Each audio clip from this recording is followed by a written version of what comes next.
Hearing bad news or difficult information is distressing. There is often a struggle to comprehend the information. This video contains advice on what the nurse can do to build trust and assist the family to understand the information. Hi Amela, I'm Beau, I'm one of the registered nurses. I was just wondering if you could tell me a bit about when your father was diagnosed with dementia and the information that you were provided at the time. Yeah, it was actually really difficult. I was living in London at the time, my sister was living in Sydney, and my mama and baba, which is mum and dad in Bosnian, they were living here by themselves. So when dad got diagnosed, it was very difficult. We didn't know what was happening. We weren't sure about the information that was being relayed, how well dad was going.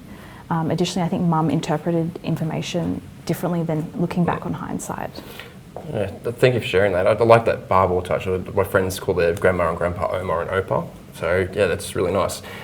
So how did the information make you feel at the time? And was there a particular way that it was delivered that could have been maybe improved from your point of view? Yeah, good question.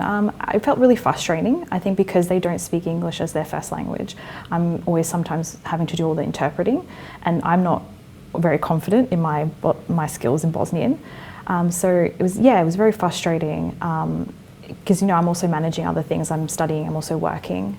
I think overall, everyone was very sympathetic and very empathetic. I think it's just having going that extra further with, cultural understandings, language, and I guess the needs of what people need.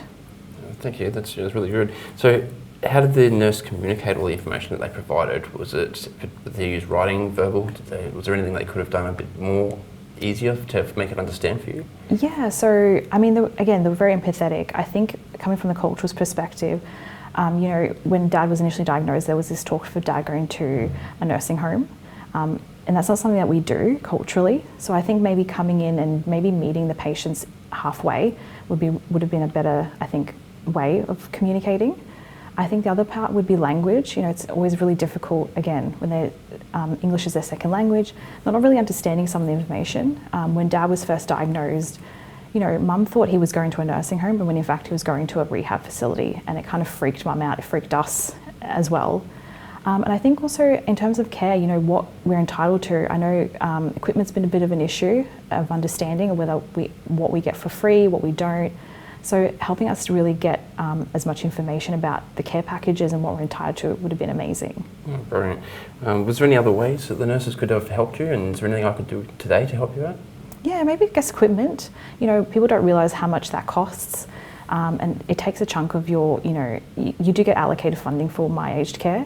However, any money that's taken out, that's less care for dad. So knowing where we can get as much free or, support, that would have been amazing. Awesome. Thank you for your time. Thanks for that. Hi Mel, I just wanted to follow up with you today in regards to your father's diagnosis of dementia and how you're feeling. I guess I feel anxious. I'm not sure what tomorrow will bring. His condition's been very up and down. So I guess the feeling that I feel is anxiety. Okay. Is there anything that's directly causing that anxiety, or anything that's something I can help you with that maybe?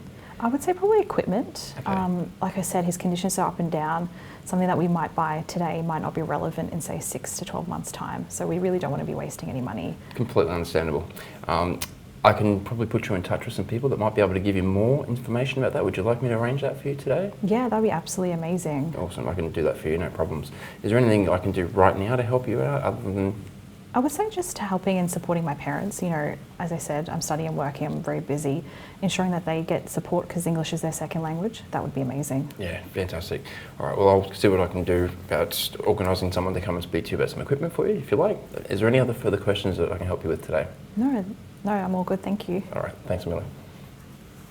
Every stakeholder has a different perspective, and the nurse needs to consider the patient and family's response. During communication, you need to identify key points and transfer these concerns to the relevant health professionals.